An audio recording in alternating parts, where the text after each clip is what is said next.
Morning, members. It is the appointed time, and we have a quorum.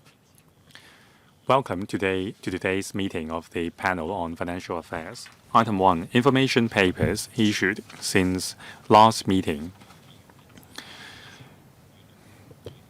Since the previous meeting, on the 6th of May, we have received three information papers, the details of which were set out on the agenda.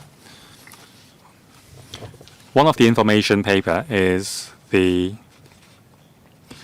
HKMA's response to the letter from Mr. Ma Fung-kwok.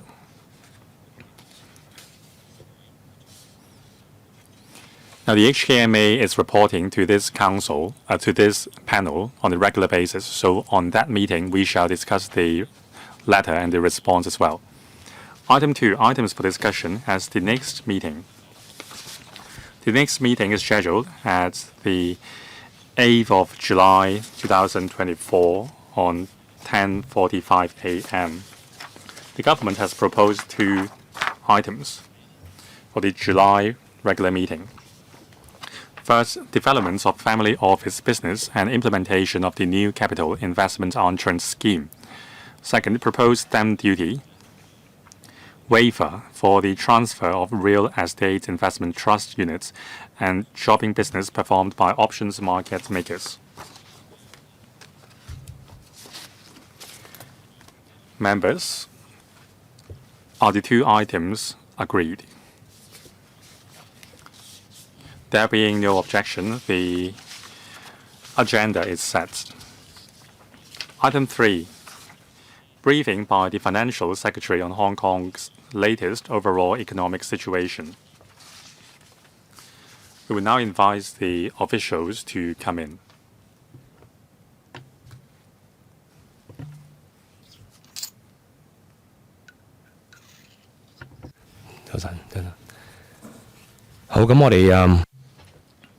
Welcome, Mr. Paul Chan, Financial Secretary.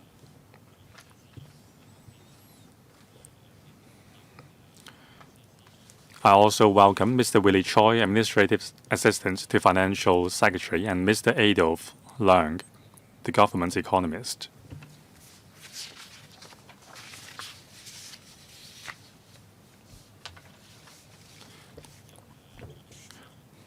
Welcome, Financial Secretary. Would you please give us an opening remark? Good morning, Chairman, members. Today, I'm going to brief members on Hong Kong's recent economic situation and near-term outlook. The external environment remained complicated. On one hand, global economic growth held up relatively well. It should prop up global demand. On the other hand, the disinflation process in the U.S. decelerated. That constrained the timing and extent of possible interest rate cuts by the Fed. The tightened economic situation will remain for a time. In the mainland economy continued to grow from 4.5% last year. It accelerated to a growth of 5.3% for the first quarter this year. In the second quarter, the major economic indicators in April and also the PMI in May show that the mainland's economy continued to expand. By the end of April, after the Central Economic Work Forum, the government continued to implement the macro measure. This is going to sustain the revival of economy. Now, the complicated global environments may pose threats to exports. However, there should be a growth of 5%. In the U.S., in the first quarter, the U.S. economy growth decelerated to 1.3% year-on-year. However, internal demand or domestic demand is still strong. The labor market is still vibrant. However, in April, it cooled down, and also the inflation process decelerated. Now, the core PCE inflation and nominal PCE inflation remain at 2.8% and 2.7%. According to the minutes of the Fed's meeting in May, officials expect that it will take a longer time to slow down the inflation to 2%. In Eurozone, in the first quarter, the Eurozone economy only recorded mild growth, 0.3% quarter by quarter. Inflation is still mild. In May, the overall CPI inflation grew to 2.6%. However, and also core CPI inflation grew to 2.9%. According to the central banks in the Eurozone, now if there is higher confidence in achieving the disinflation swifter, interest rates may be cut sooner. Now, in Asian markets, there is a revival of exports of goods and services. Major economies in Asia continue to expand. In April, exports of goods continue to increase. Now, this is Hong Kong's economic situation. In Q1, we saw a mild increase of 2.7% year-on-year. That is the fifth consecutive quarter we have achieved positive growth. Concerning the three major growth engines, in terms of external trade, in Q1, the number of inbound visitors increased to some 11.23 million people. Now, because of this, exports of services remain the major driver for growth in the Q1. There was an 8.4% increase year-on-year. Overall exports of goods continue to improve in Q1. There was a growth of 2.8% year-on-year, attributable to the slight improvements in external demand, while a low base of comparison also contributed. Local consumption. Private consumption expenditure rose by 1.0% in the first quarter. Employment income continued to grow, and also because of the numerous measures adopted by the government, the consumption sentiment has become more positive. The holding of mega events will also support the consumption. Investments. With the improving economy, overall investments grew by 0.3%. Now, recent figures show that the indicators are positive. In April, the average number of inbound visitors grew to 113,000 people. Now, during the Golden Week, there were a total of 760,000 inbound visitors, representing an increase of 22% compared with the Golden Week last year. Now, in April, the total value of exports of goods grew by 11.9%, showing an improvement.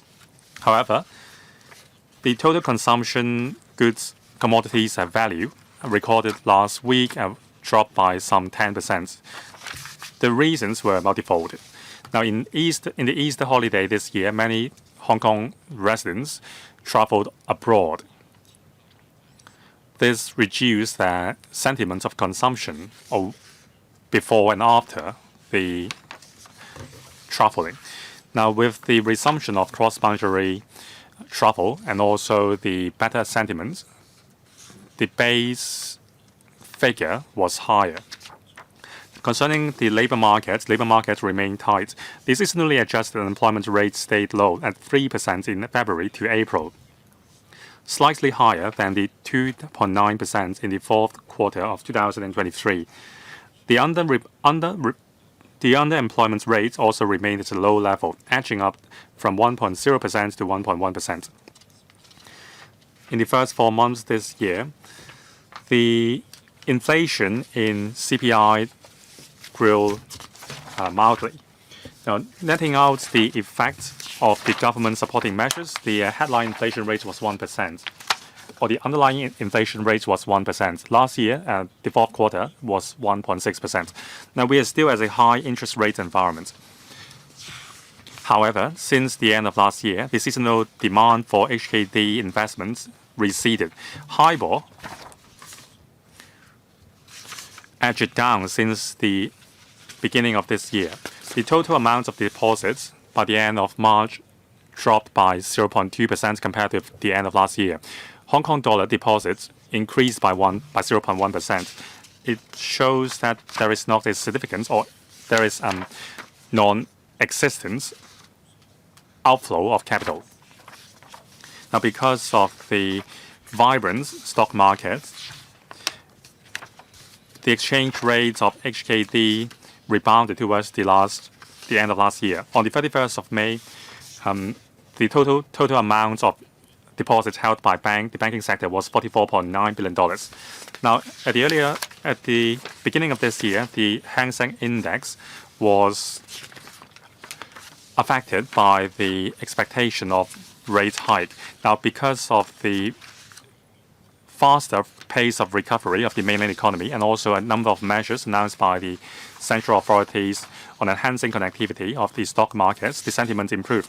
On the 31st of May, the HSI closed at 18,000 points, representing an increase of 6.1% compared with last year. Now, the daily turnover amounted to some $150 billion, representing a growth of 12.7%. Now, in May, the average daily turnover further increased to $139 billion. On property markets, after the cancellation of all demand-side management measures, and also after the adjustments to the macro-prudential measures, the property market sentiment significantly improved. There were more transactions and the property price stabilized. In May and in April and March, there was an average of 6,300 transactions per month, higher than the monthly average of 4,700 between 2019 and 2022. Now, property prices edged up by 2% in March and April. The external environment is still complicated. The non-residential property market stayed lackluster in the first quarter of this year. Trading activities for all major market segments declined further. Prices and rentals stayed soft. Economic forecast. For the rest of this year, the Hong Kong economy should record further growth. Now, with our handling capacity recovered, we will promote a mega events economy. And the improving tourism market will support our economy as well. Exports of goods and exports of services will continue to hold up. But we must be vigilant against the uncertainties brought about by geopolitical tension. On the other hand, despite the change of consumption pattern, there is challenge. However, because of the improvements in earning and also the sentiments, there will be better consumption sentiments.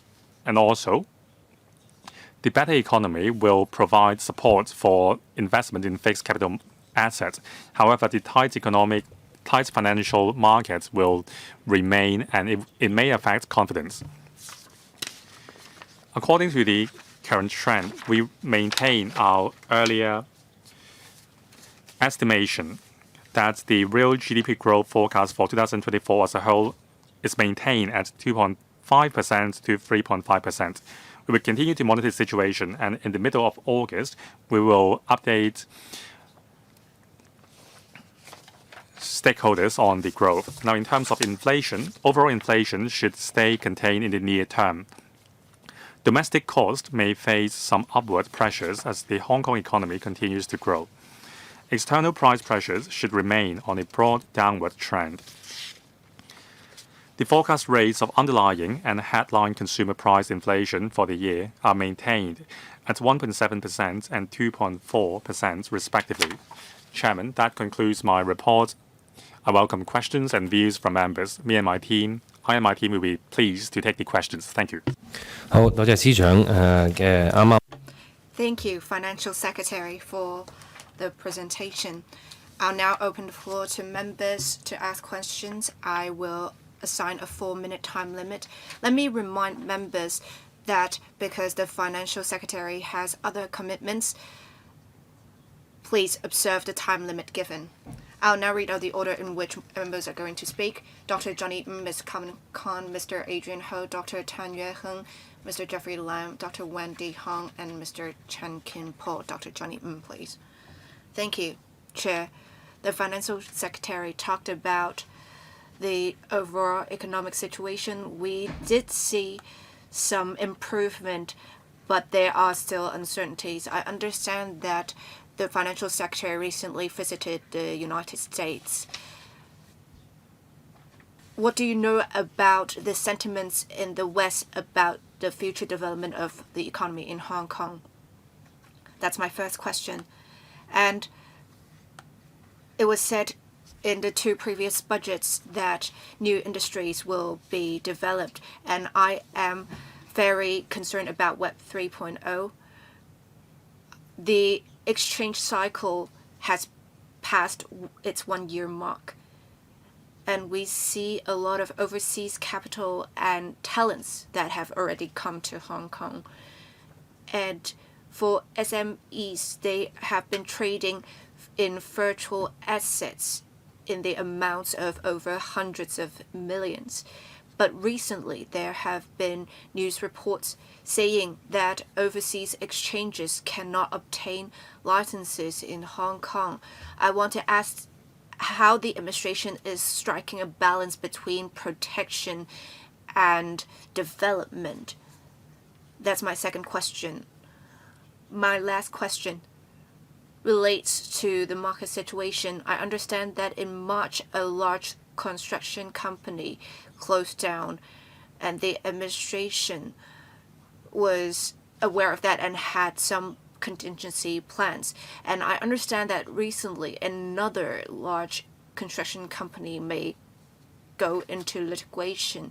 How will the administration deal with that? Thank you. Thank you, Dr. Johnny for your questions. During my recent visit to Europe and United States, many in the West paid close attention to the situation in Hong Kong.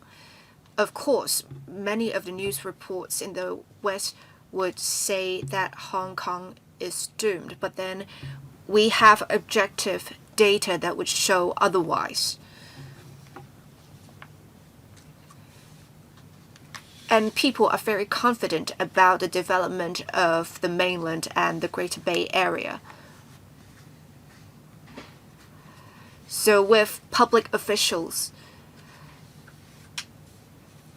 promoting Hong Kong, and we have invited those in the West to come to Hong Kong to participate in mega events, they could see what the reality is. I think there is a difference between the sentiments in Europe and the United States. In Europe,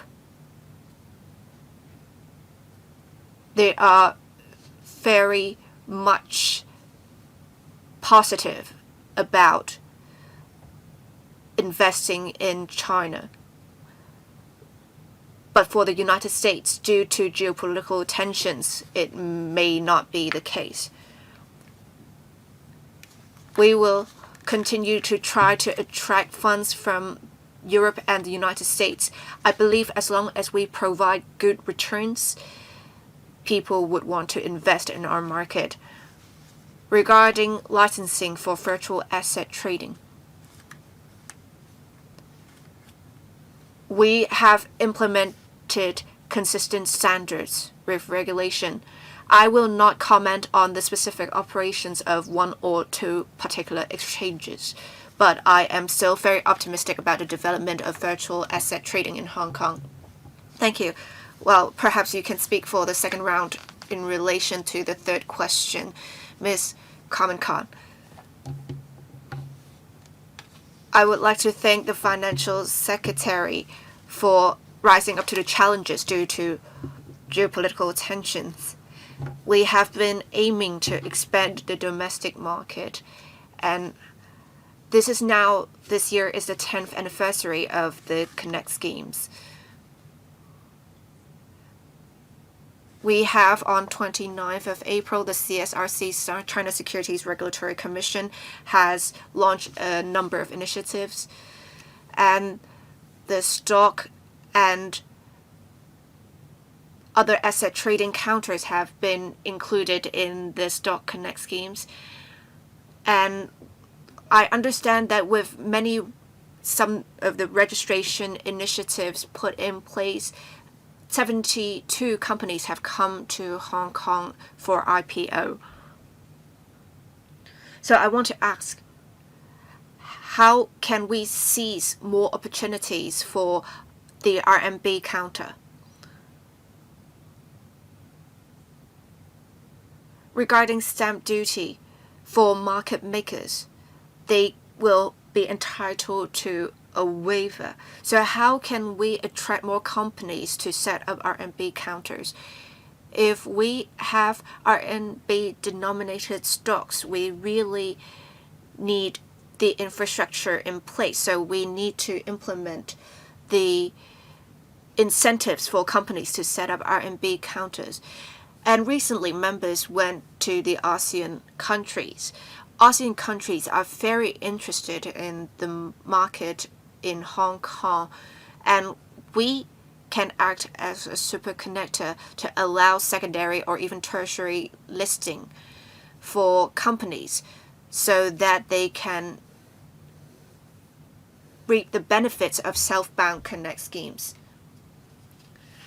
So apart from European and the US markets, we should understand that the ASEAN companies are very interested in expanding into the market in Hong Kong.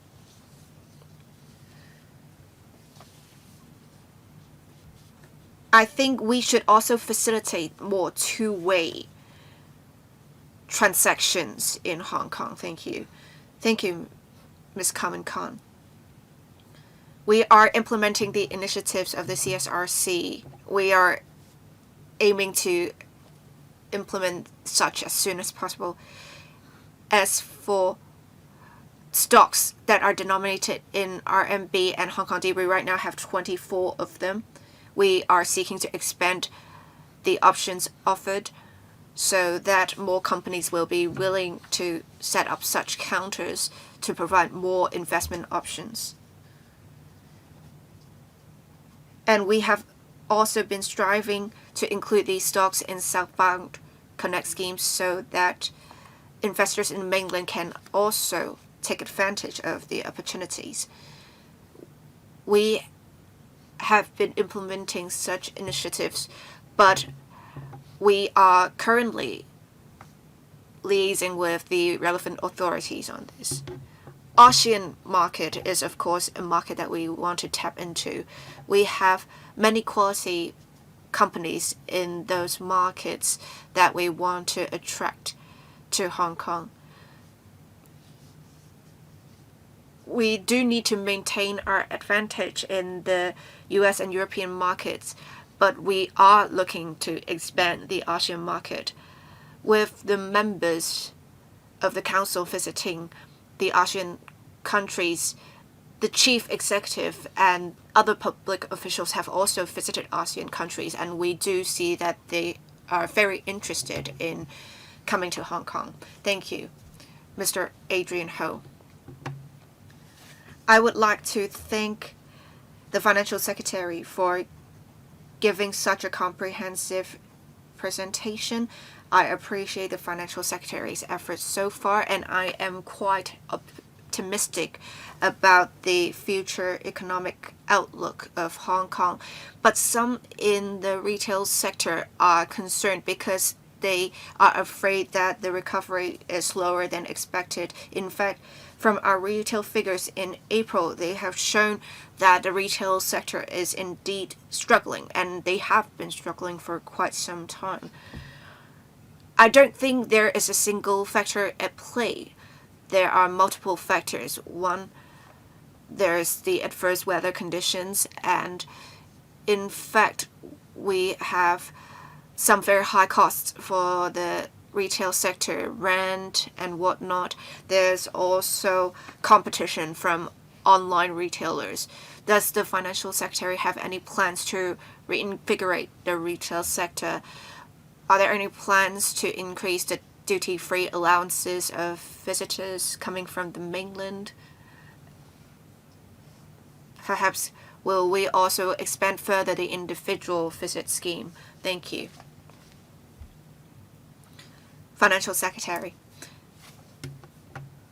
Mr. Ho mentioned the two directions, and these are exactly the directions that the government has been taking. One, we are indeed looking into increasing the duty-free allowances for visitors returning to the mainland. Right now, the $5,000 figure has been in place for quite some time.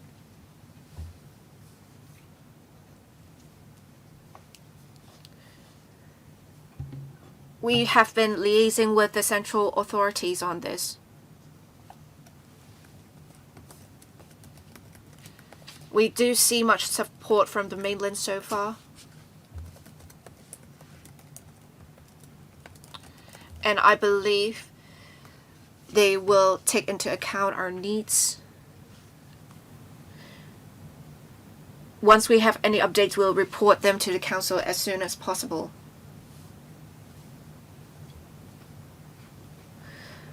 We have recently included 8 other cities in the individual visit scheme, and we will seek to expand the scheme even further.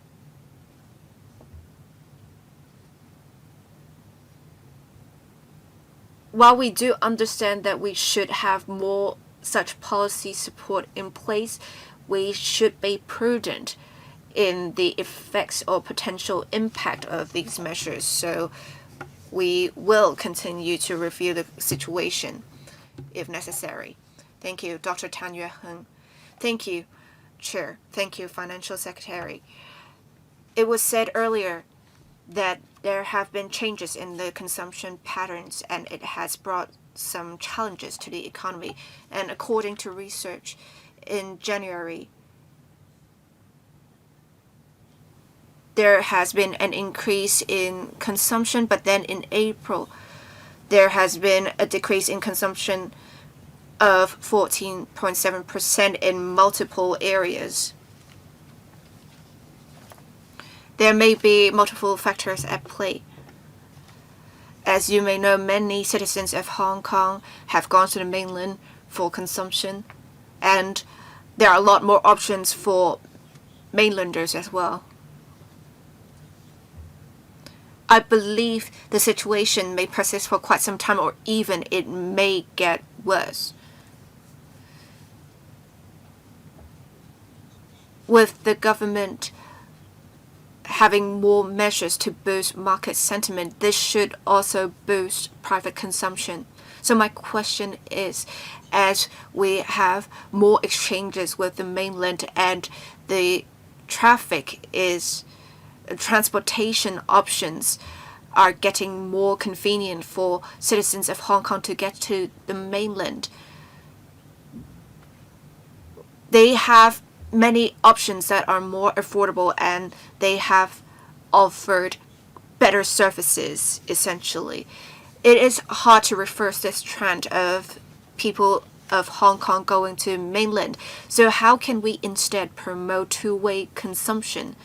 We should encourage more mainlanders to come to Hong Kong. It may be hard to compete in terms of prices, but we can enhance the quality of services in Hong Kong. So how can we promote two-way consumption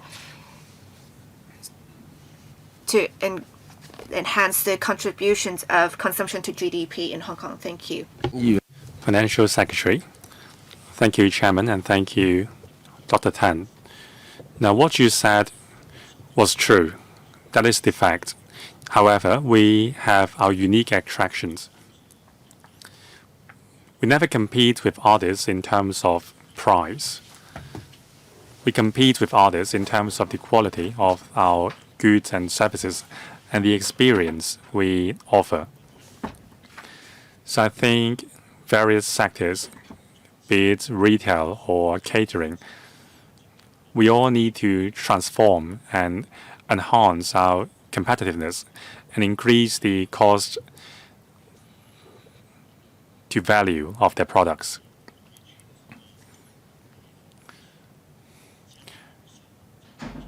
Now, the duty-free shopping allowance is only $5,000 per trip for mainland visitors. If we can enhance the duty-free shopping quota, we can attract more consumption in Hong Kong. Now, if that's the case, visitors can buy more expensive products or luxurious products in Hong Kong. Gold products, jewelry, apparel, and so on. Now, we have a very good reputation for our luxurious products. However, the duty-free shopping quota of $5,000 limits the willingness of visitors to spend.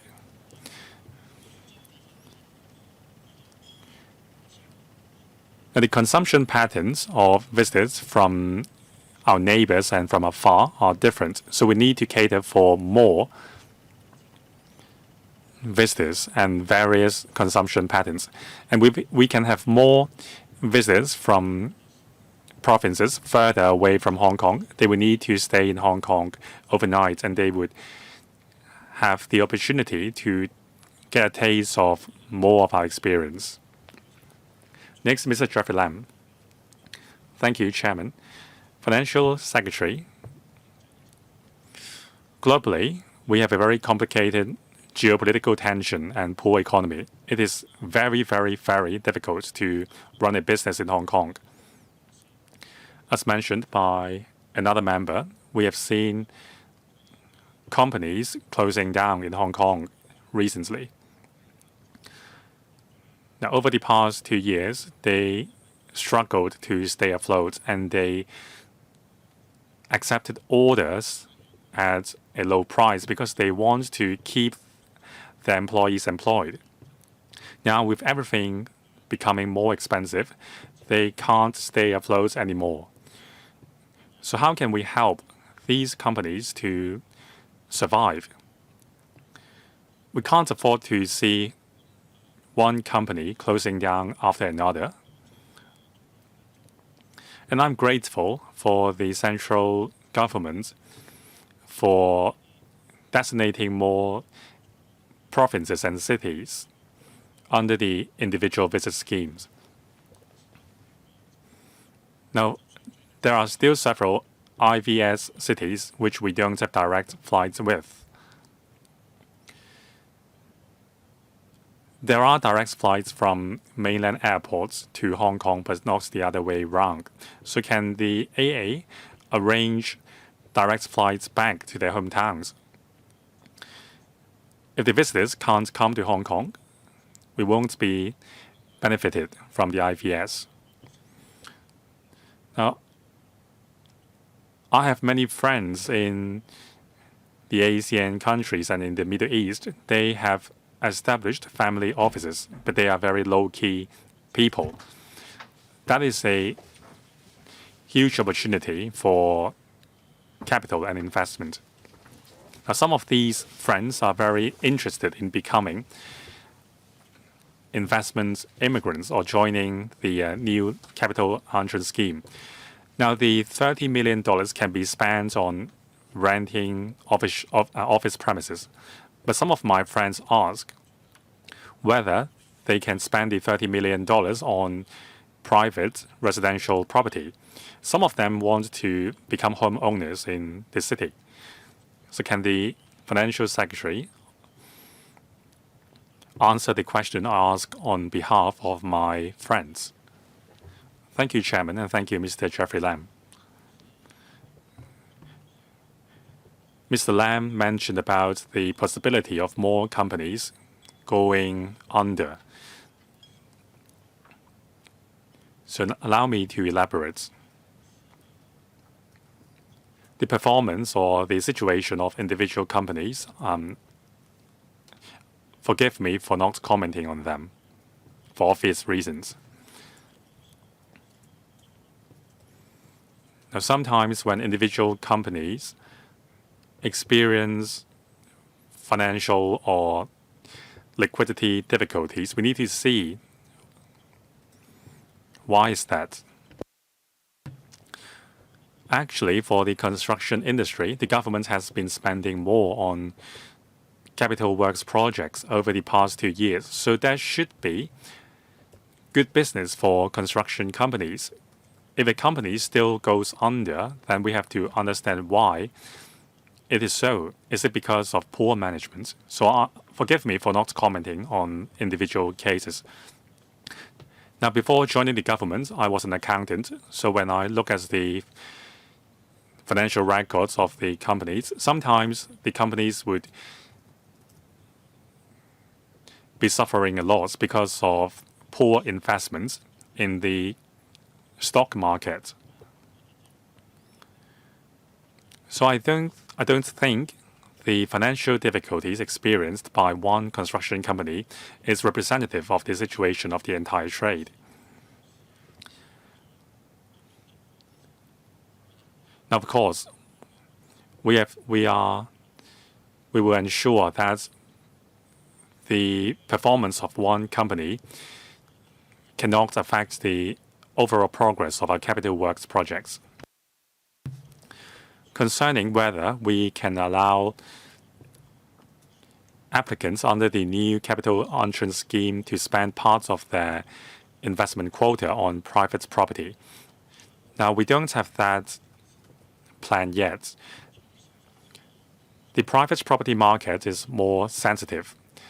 Especially, we have just removed the demand-side management measures on private property markets. Now, we welcome the friends of Mr. Jeffrey Lam to purchase homes in Hong Kong. It's just that the amount spent will not be counted towards the $30 million quota. Next, Dr. Wendy Hong. Thank you, Chairman. I also thank the Financial Secretary for his report. Now, 3 questions. First, on the sustainability of our public finance. Now, in the latest budget, the FS said that in the next 2 years we will be able to break even, but there are some conditions. First, we will have to issue more bonds. Second, parts of the investment return from the future fund will have to be called back to the general account, and also it is on the premise that the nominal growth of the GDP is maintained at about 5%. However, the forecast for this year is 2.5% to 3.5%, and the underlying inflation rate is 2.7%. So the headline growth in GDP will be 4.2%, falling short of the 5% forecast. So will that affect the timetable of breaking even for our budget? Now, concerning the non-residential property market, now the government has removed the demand-side management measures for the private residential market. But what about the non-residential market? Now, because of the underwhelming recovery in the economy and also the shift of consumption pattern of our citizens, it poses huge pressure on shops. And there are more and more people working from home. And that is dealing an impact on our office premises.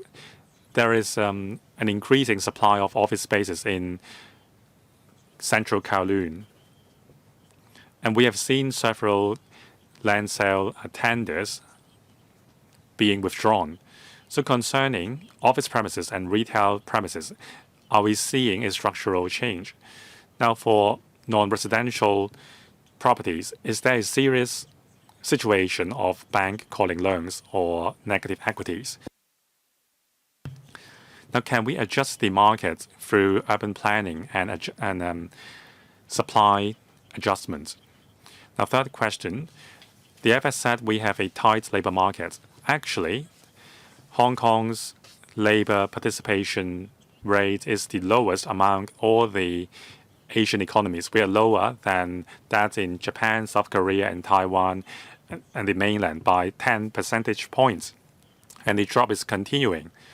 Now, in the future, we are going. This is why our expenditure on social welfare and benefits is becoming heavier. So why is that we have such a low labor participation rate, and how can we arrest the downward trend? Thank you, Dr. Wendy Hung. On the issue of public finance, as mentioned by Dr. Wendy Hung, we're going to come into the black in 2 years' time. Now, taking away bond issuance, it will take 3 years. So we will adhere strictly to financial discipline. We will exclusively use the proceeds from bond issuance on the northern metropolis and so on. We will not use it on recurrent expenditure. And concerning the GDP growth of 5.5%, now in 2024, the real growth was in the range between 2.5% to 3.5%, so on average 3%. Now, if you take into account the headline inflation, the growth is on a comparable level, 5.5% to 5.7%. Of course, we expect to see more challenges. However, the forecast is still valid. Concerning the lackluster non-residential property market, it is because of the global economic situation and also the transformation of the economy. Now, beginning from last quarter, we have adjusted our strategy on land sale. This will provide more breathing space for the market.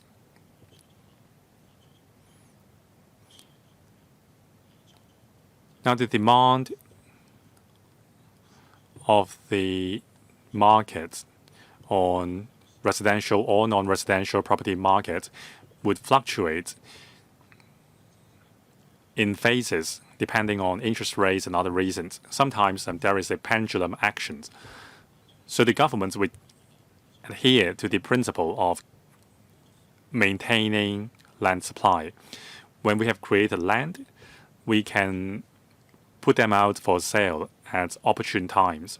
Now, that's the strategy we are taking. Next, Mr. Chan Kin-po. Thank you, Chairman.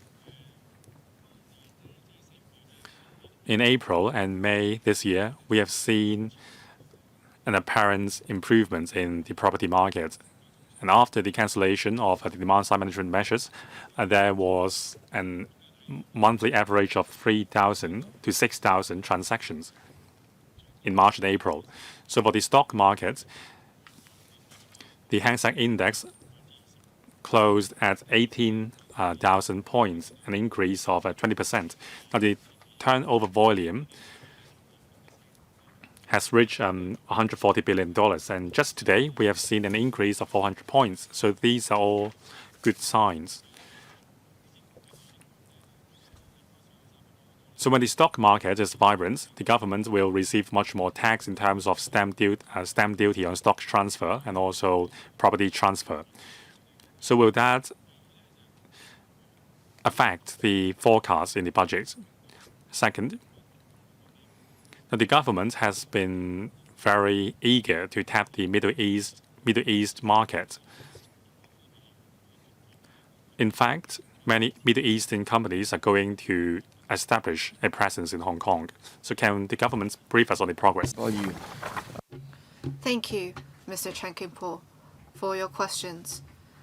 On the stock and property markets, as said by the member, with the removal of the demand-side management measures, the number of transactions has increased, and in March and April, for some areas, there is an increase of the property prices. And in general, the number of transactions would amount to 6,700 transactions, and the property prices have more or less stabilized. The stock market, it will be a bit more complicated because it would be subject to multiple factors at play. There are the geopolitical tensions, and we have been facing undue pressure. For companies listed in Hong Kong, 70 to 80% of the market value would be of mainland companies. So if pressure is given to mainland companies, our stock market is bound to suffer. With the 5 measures introduced by the CSRC, we have seen the situation improving.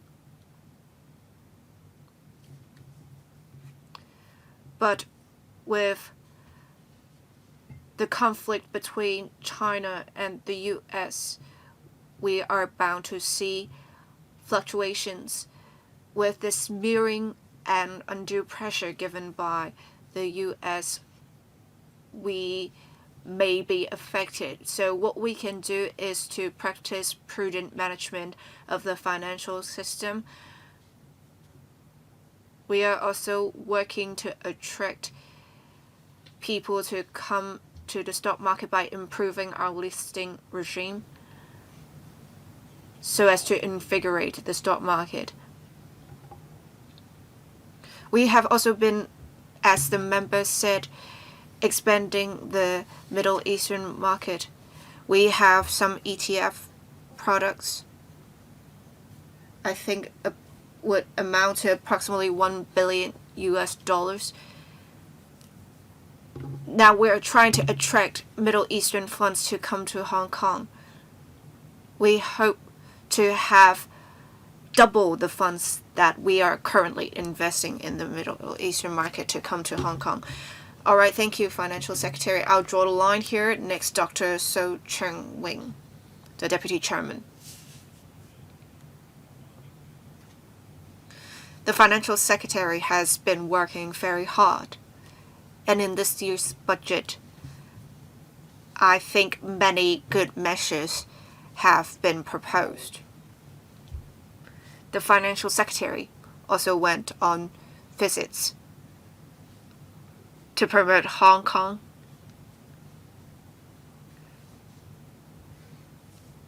encouraging investors to invest in Hong Kong.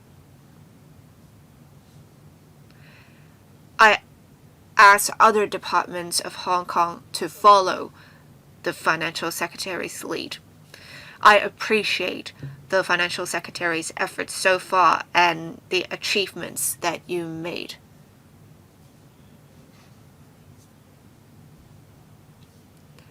I want to ask some questions. Having heard what the Financial Secretary said earlier regarding trade, we have seen a relatively good recovery. However, for investment and retail, we still have relatively poor performance. I think there is something directly relevant here. The administration is planning to have in Q3 some products to be promoted in the mainland. Of course, that is necessary. But right now, SMEs, especially manufacturers, have expressed difficulties in joining the e-commerce ecosystem in the mainland. This has really affected products that are made in Hong Kong. Because right now, if we talk about mainland, not to mention the overseas, e-commerce would generate significant economic benefits to enterprises. But right now in Hong Kong, there is relatively poor acceptance of e-commerce. For example, Pinduoduo will allow refund or exchange with no reason given whatsoever within 7 days. It is very hard to implement such policies in Hong Kong, will the government perhaps take the lead in discussing with e-commerce platforms so as to have a different set of policy support with Hong Kong enterprises? You have now reached the 3-minute mark. Would you let the Financial Secretary answer the first questions first? Thank you. Financial Secretary. Excuse me. Perhaps we can discuss the support for enterprises in relation to e-commerce after the meeting in detail. Hong Kong enterprises really have to tap into the e-commerce ecosystem in the mainland in order to expand in the mainland market. So we can discuss in detail the difficulties faced by the relevant manufacturers after the meeting. Dr. Wendy Hong also talked about the low labor participation rate. The administration is already aware of this, and we have been looking to support women who have given birth to children if they want to rejoin the labor market. They will have the right support for them, and we are working in this regard. Thank you. Mr. Holden Chow. Thank you. Chair, I have 2 questions. Well, in fact, the first question would be a suggestion. I have participated in the government delegation to visit the Belt and Road countries. In fact, we visited Hungary in particular. Many enterprises have expanded their manufacturing operations in Hungary. For example, BYD. And in fact, China is one of the top-ranking investors in Hungary. I think our products may be in demand in Hungary. So with Hong Kong being an offshore R&D center, will the Financial Secretary have plans to expand our financial operations in Hungary in order to promote the offshore R&D business?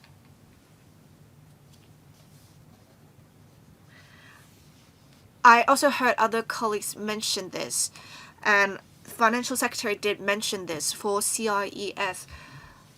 Some overseas investors have expressed interest, but they were concerned that for residential properties of a higher value that is over $20 million not being included in the CIES, will the Financial Secretary consider including these high-value properties in the CIES? I believe those in the ASEAN countries are very interested in having this. I know the Financial Secretary said they do not have any plans for this at the moment, but will you consider in future including such high-value properties in the CIES, because that would really attract investors to come live in Hong Kong, not only investing in Hong Kong. This will facilitate the investors and talents that would want to come to Hong Kong. So this is my other suggestion, not question. Thank you. Financial Secretary. I take note of Mr. Holden Chow's suggestion. Regarding CIES, we do note Mr. Holden Chow and the other members' concerns. We will definitely review that after the meeting. Mr. Louis Leung. I appreciate the Financial Secretary's efforts so far, especially with the removal of all DSMM's demand-side management measures to remove any barriers to the free market.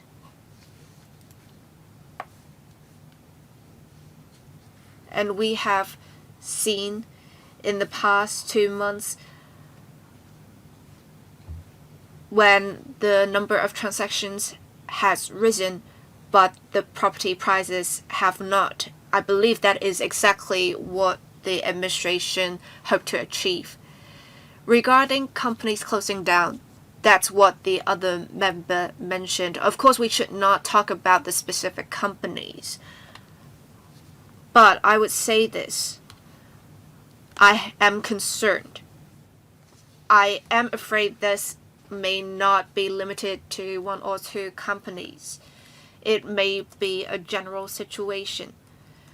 We do see the number of transactions of the property market rising, but for many industrial and commercial buildings, the prices have dropped a lot, and many SMEs would have such properties as collateral. So I want to ask, when the prices of such collateral have dropped, what will the banks do? Will they adopt a more merciful approach and not call back the loans? We know that many SMEs are actually doing quite well, but then they may only have a cash flow problem, and if banks call back loans, then it will seriously affect them. What does the administration think about this? Financial Secretary. What Mr. Louis Long said was very important, and we do note the situation. For some enterprises, they have put down properties as collateral, especially when the collateral is that of a property of commercial or industrial buildings. When the value of collateral has dropped, will the banks call back loans? In fact, we have communicated with the Hong Kong Monetary Authority before. As long as the enterprises are doing well and have been making punctual repayments, banks should not call their loans back. This is the general principle. However, what individual banks do may differ. Should there be instances like such, please communicate with us or the HKMA. Thank you. Mr. Lee Chun-kung. I do appreciate the Financial Secretary for doing much when there are so many challenges. Many countries have faced slow recovery. So what should we do? I appreciate the administration has been trying to expand into the different new markets. I think Hong Kong is positioned to be a demonstration base for new quality productive forces such as the green industries. The Northern Metropolis can be a good testing zone as it has much land.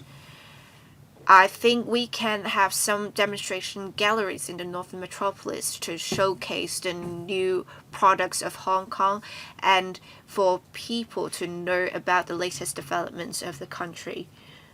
Apart from expanding into other markets, we also need to attract more funds and talents. We have a very high interest environment, and our exchange rates and interest rates are linked to the US. We need to think about what we can do in this high interest environment.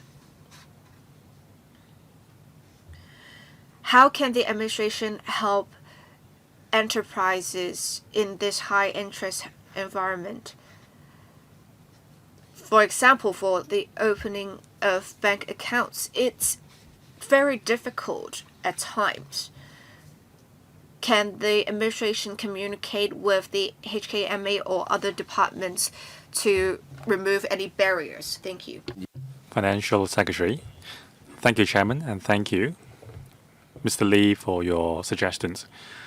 Whether we can set aside sites in the northern metropolis to showcase our new quality productive forces strengths, we can consider it. Now we invite interested companies to submit proposals to us. On interest rates, since the Hong Kong dollar is pegged with the USD, it is very difficult for us to stay immune from the impacts of rate hikes in the US. It seems that the high interest rate will remain longer. Now, concerning the high interest rates, we have put together a delegation to meet with the relevant entrepreneurs in the commercial and industry sector on creation of accounts. Now, we have seen some progress. After all, there is very robust and stringent requirements on anti-money laundering and counterterrorism rules. So we welcome any cases referred to us. We will provide the help, whatever help we can. Thank you. Now it is my turn. These are just my suggestions. I don't require a reply from the FS. Now in May, the stock market has improved in terms of market sentiments and the volume of transaction. How can we sustain the momentum? So I hope the government will continue talking to the sector. Now, according to some industry stakeholders, we are going to adjust the threshold downward to join the connectivity schemes. For example, relaxing the individual investment threshold of $500,000, and also a wealth management scheme, Wealth Management Connect 2.0. Now, in the past, there is the requirement of having investment experience in at least $50 billion worth of a transaction. That's a bit high, and the industry has been asking for the government to relax the threshold. Now, the NICS is very popular. However, in terms of the processing of the application, the requirements are too stringent. Applicants are required to submit their monthly balance sheets in some cases, so we should relax the processing requirements. And also, some for assets held in joint accounts and also stocks in businesses held by individuals. Can we relax the threshold? Because it is very commonplace for spouses to establish a joint account, and sometimes we would be missing out on some possible applicants. So these are my suggestions. Thank you, Chairman. You mentioned many operability issues. We will follow it up with the Chairman after the meeting. Now, thank you so much. In the interest of time, we have to end the item.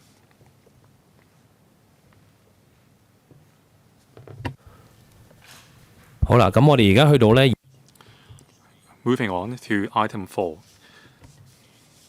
briefing on the work of the Financial Services Development Council. We will now invite the government representatives to come in.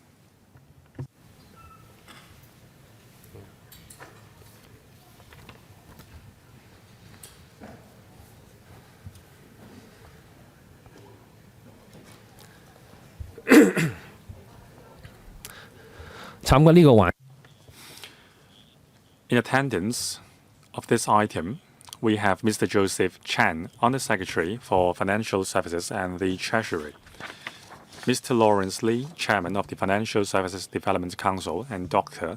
Ao-King Lun, Executive Director of the FSDC.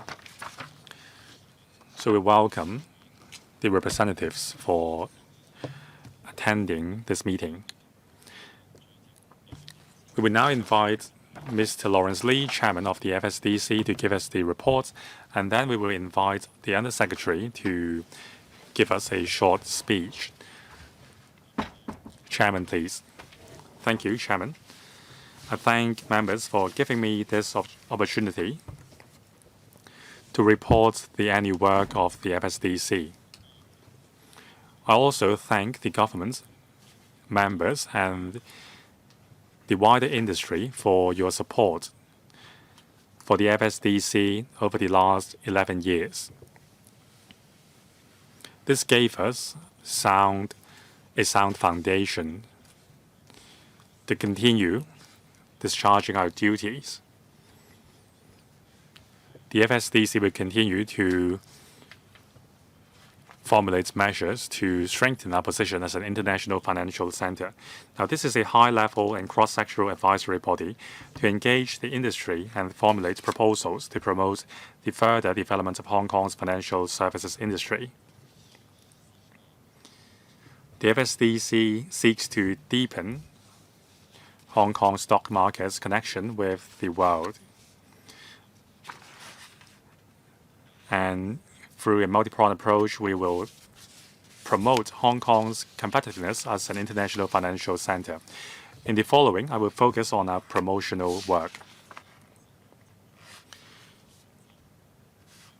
Now, we are fully utilizing the annual funding on conducting policy research. This is a core area of our work. In terms of our markets promotional campaigns and international exchanges, we have to base these discussions on our knowledge in the market. Now, let me share the results of policy research with you. Over the past year, we have published 6 policy research and other reports together with the trade. 2 of these reports are on the competitiveness of Hong Kong as an international financial center, and also how we can enhance our offshore renminbi business capabilities. Another report is on promoting philanthropic work and family offices. This is also the buzzword in the past year. There are 2 reports on how to develop Hong Kong's financial ecosystem. We need to have a comprehensive ecosystem to nurture young talents and foster blockchain technology adoption. And also with an international body, we have published a journal on the latest progress of our ecosystem. Now, in terms of market promotion, we have attended more than 100 local and overseas events. I myself and the chief and the executive director and the 3 deputy chairmen have paid multiple visits to overseas countries. Now, we have been working with the World Alliance of International Financial Centers and the Global Impact Investing Network on organizing events. Now, this year, we have signed several unique MOUs. One was signed with the China Academy of Information and Communication Technology. The MOU is on promoting the adoption of blockchain and digital technologies with a financial context. Now, we have signed this MOU with the China Academy directly under a central authority. And also, we have signed an MOU with the Luxembourg of Finance and the Financial Sector Development Program of the Kingdom of Saudi Arabia, of the FSDP. So we are the FSDC and they are the FSDP. At the beginning of this year, we have signed a MOU covering a wide scope of projects. And also, we have paid a visit to Qatar, and we have signed another MOU with the financial sector regulator at Qatar. Now, in 2011, I already presided at an international financial court as a judge at Qatar, so I can attest to the development of the financial market in Qatar over the past decade. And of course, we are not neglecting the traditional markets like the UK, the US, and the European countries. We're now extending our reach to ASEAN countries as well. Now, the next goal is to extend our reach to the world. Now, in the past, when we talk about common law, we may be thinking about the English-speaking Western world. However, in the context of international law, we should be taking a global perspective, not just the East and the West. We have to extend our reach to every corner in the world. Any place in the world should be a target of outreaching by us, which is an international financial center. Now, in terms of talents or human capital development, we are going to organize a 2-month Career Festival 2024 program. We will conduct this event in collaboration with 10 local universities and 12 professional bodies spanning a broad spectrum of sectors, including asset management, banking, securities, fintech, insurance, and so on. A series of 8 career talks and networking events were organized, benefiting some 1,000 students and young professionals. So finance is based on human capital. So we need to ensure that we have continuous human capital inputs. Otherwise, we will lose our position as an international financial center. In November last year, we established the AWL Hong Kong, that is the Hong Kong Academy for Wealth Legacy. Now, that is one of the 8 policy measures set out in the government's policy statements on developing family office business in Hong Kong. Now, the Academy seeks to invigorate the ecosystem for family offices worldwide in Hong Kong.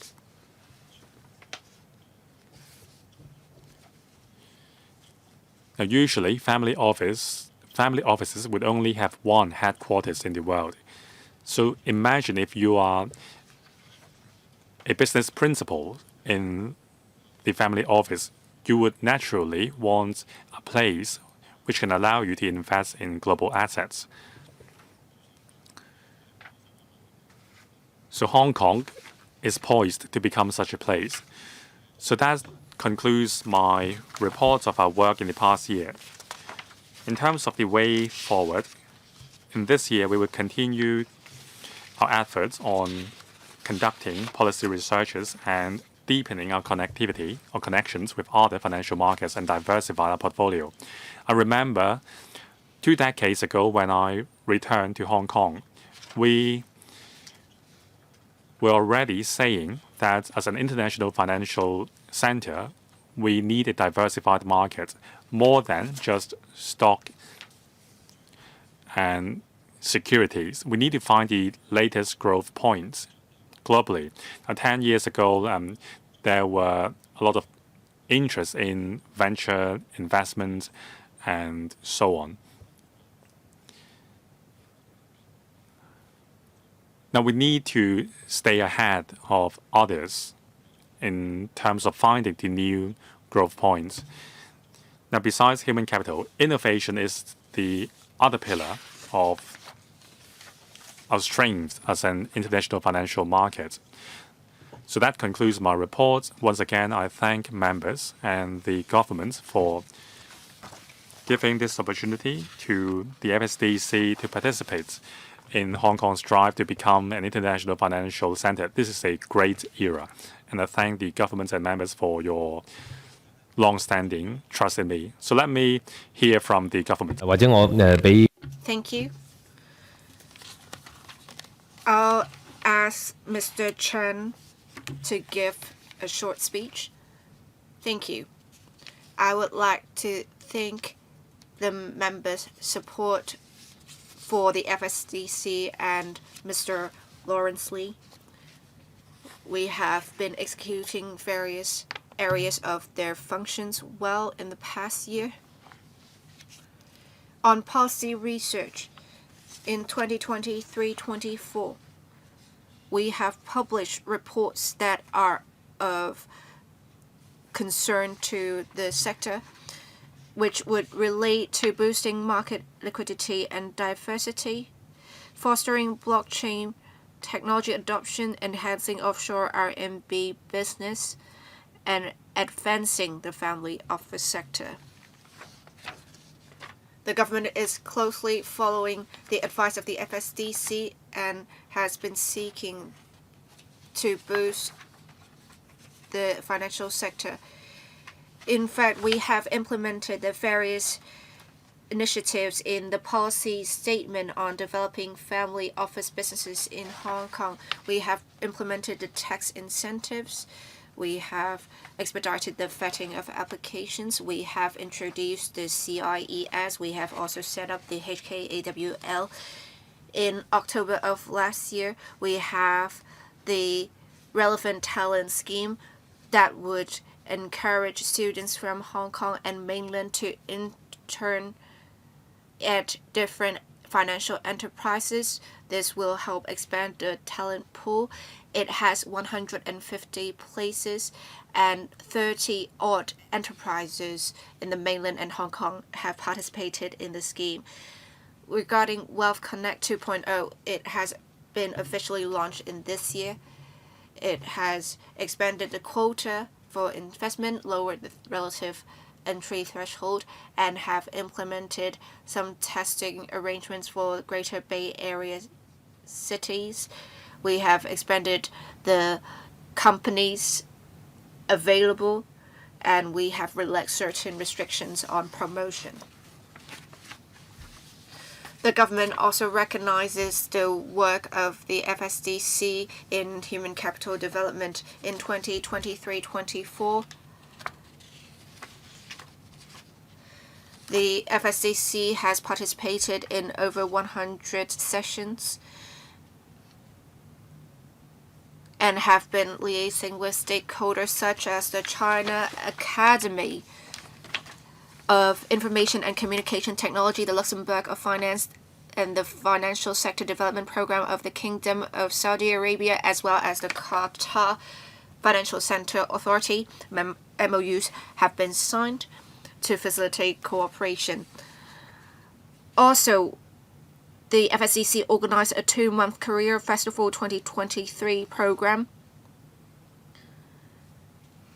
As said earlier, HKAWL was set up to develop Hong Kong as a family office hub and to promote the sustainable development of the economy in Hong Kong. In the past 6 months, the HKAWL has already held multiple events. We hope that through the Academy, more collaborations can be forged. We look forward to the FSDC and the HKAWL to continue to make contributions to Hong Kong's economy. We will continue to support the FSDC to flexibly deploy its resources for policy research, market promotion, human capital development, as well as the operations of the HKAWL. Thank you. Thank you.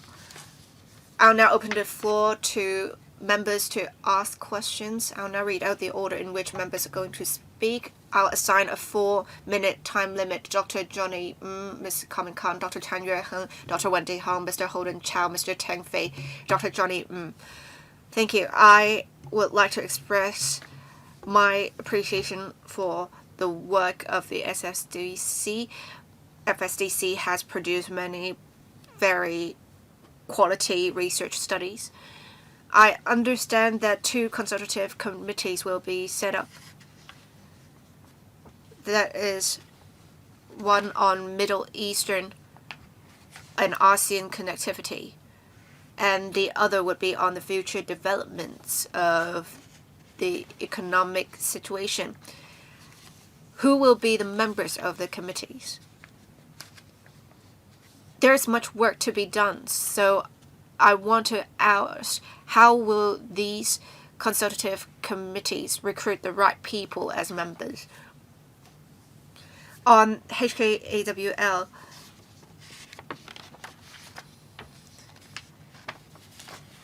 it says that only $3 million would be used and they only have 2 staff members. I believe much of the work of the HKAWL would be done by the FSDC, but what will the 2 staff members of the HKAWL do? An academy sounds like a large institution, but you have only 2 staff members. I wonder why that is the case. Thank you.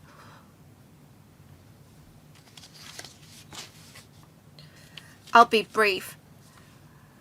Let me answer the questions. Let me say this for ASEAN and the Middle Eastern markets.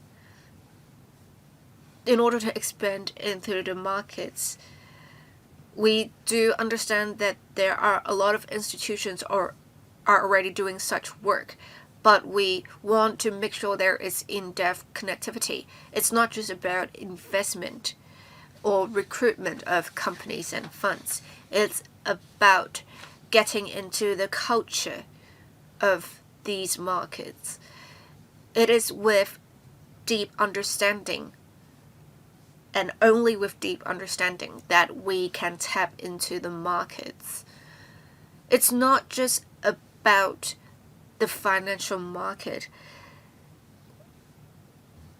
And if we have deep connectivity, we can have a stable relationship with these markets.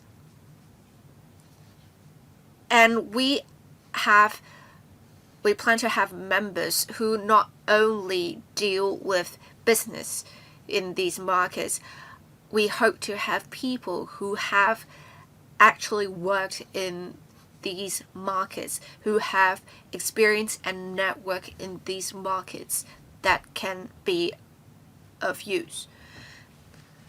Regarding HKAWL, we have always been trying to do our best with the smallest budget.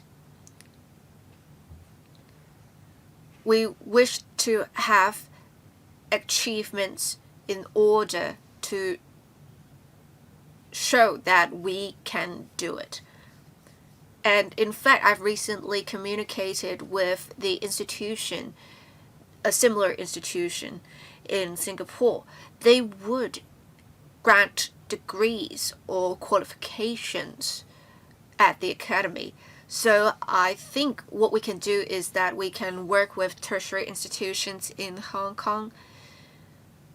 In fact, on the board of the FSDC, we have a professor who has expertise in wealth legacy, and perhaps we can work with them to see what we can do. Thank you.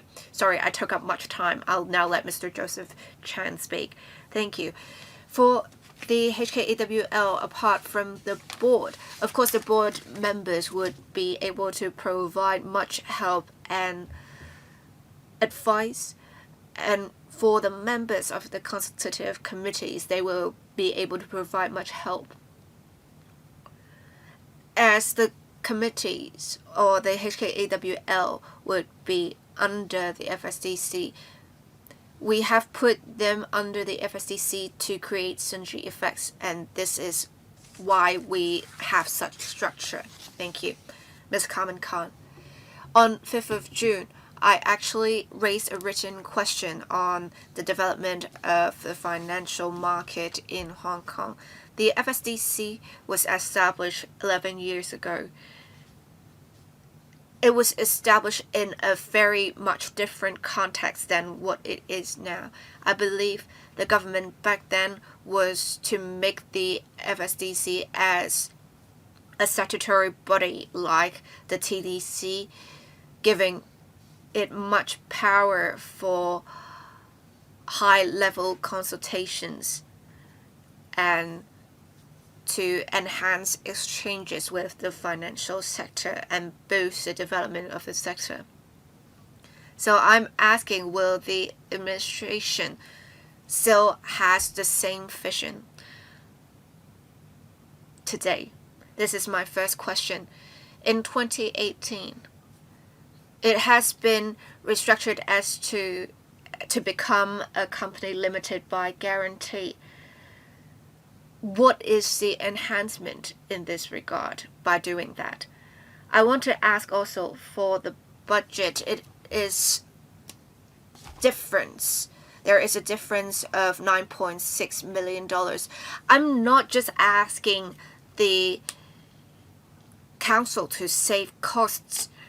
I want to make sure the funds are used to its maximum, to make sure that the council, the development council, is empowered to perform its functions. $9.6 million is not a lot, but I want to ask, will the funds be used for?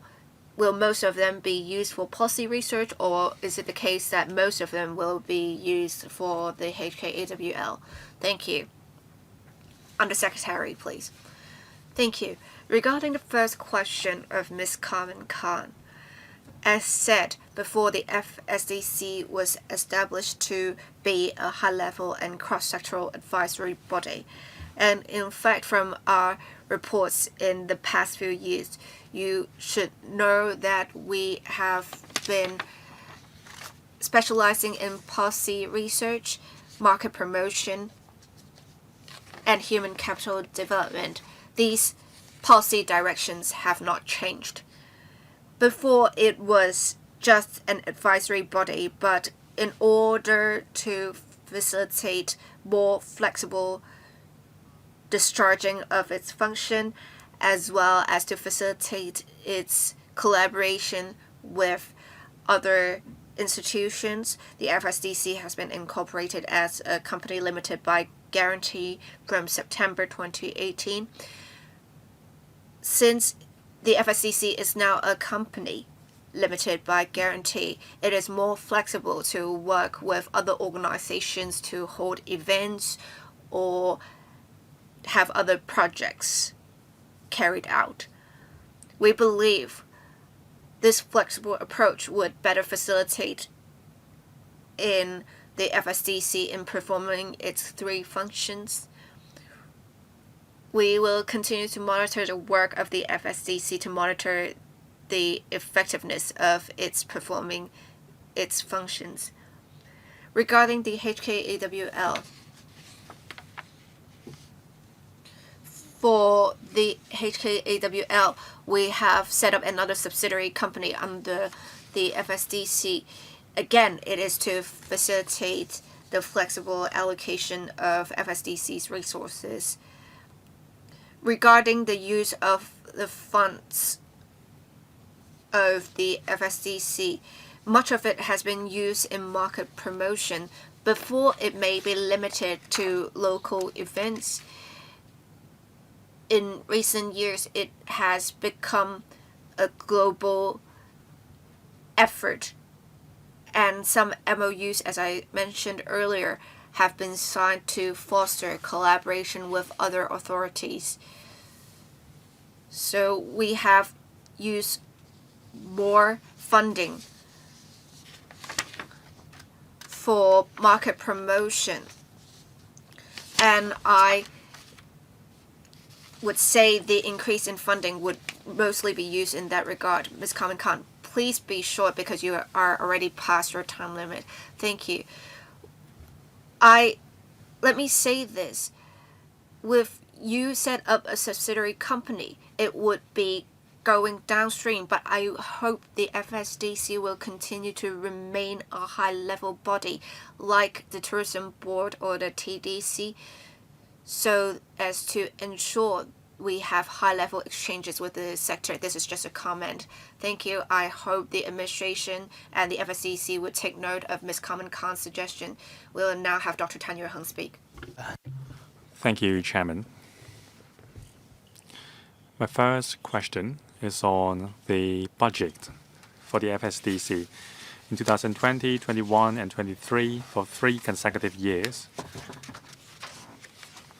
members raised concerns on the on whether the FSDC had sufficient financial resources to develop its adoption of technology. Now, every time the government the FSDC said that where necessary, additional funding would be sought from the government. Now, this year, it is some $46 million, including the expenditure on running the Academy for Wealth Legacy. So the FSDC is only left with $30 million.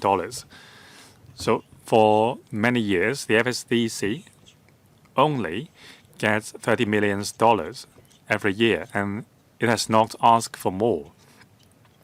So my worry is, since we are facing more and more challenges to our status as an international financial center, as a statutory body, the FSDC has not been asking for more funding.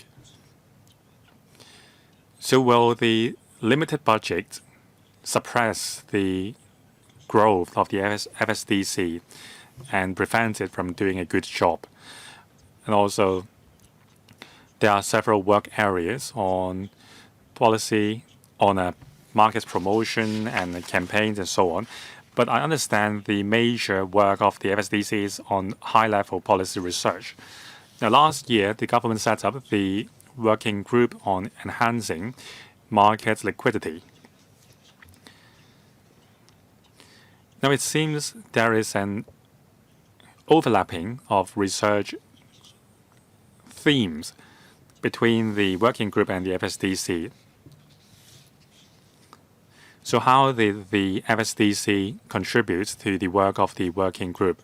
So if the FSDC took a leading role in the working group on enhancing market liquidity, why did we have to set up the working group at all? So 2 questions. Chairman, thank you, Dr. Tang.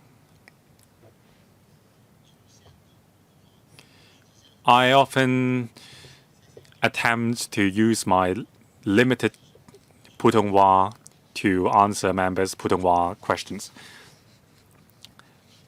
Yes, that was me who answered members' questions for 3 consecutive years. In the replies of the 3 years, I gave similar answers. Now, thanks to the support and the recognition given by members in the past 3 years, the government did allocate more funding to us. Now, much of that went to the establishment of the Hong Kong Academy for Wealth Legacy, but not all has gone to the HKAWL.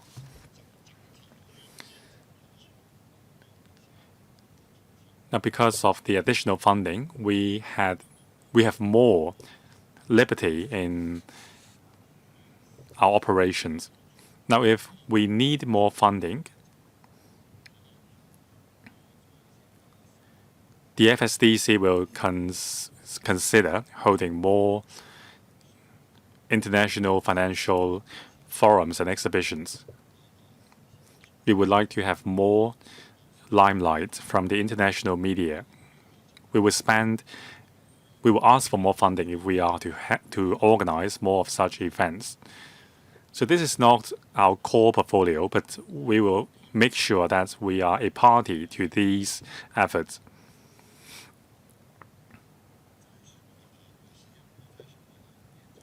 Now, because of the interest of time, I can't elaborate on the matter of research, but on the issue of the working group on enhancing market liquidity,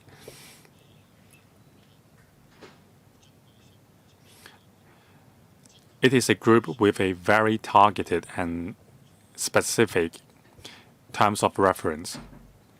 So the vice chairman of the FSDC was also a member of the working group.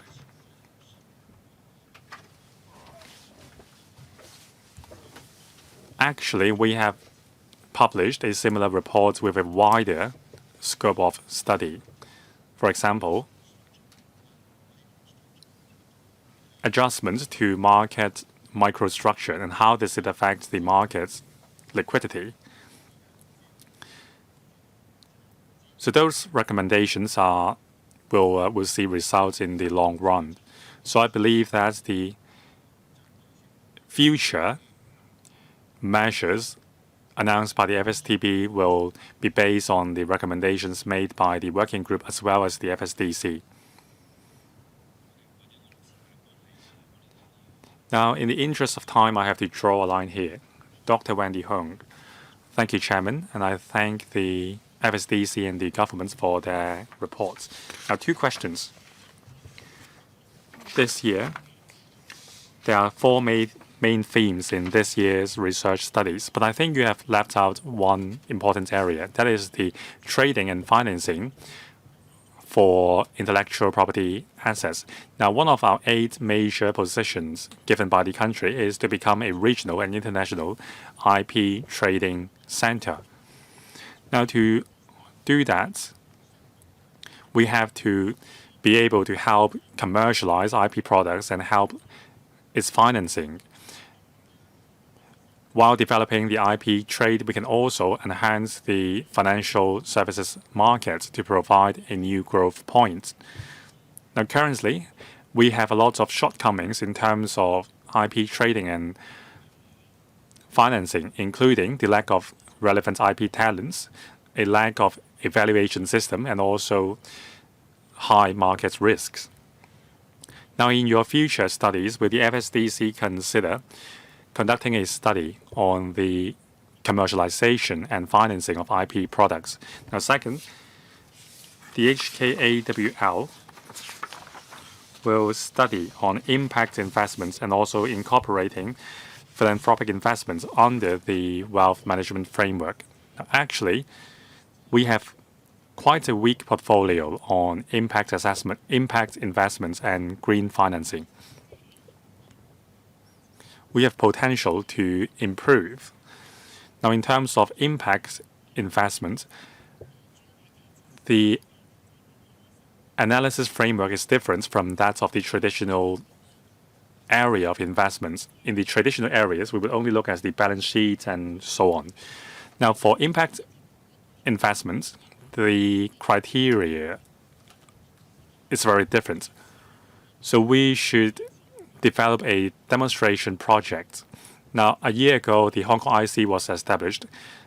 It can become a demonstration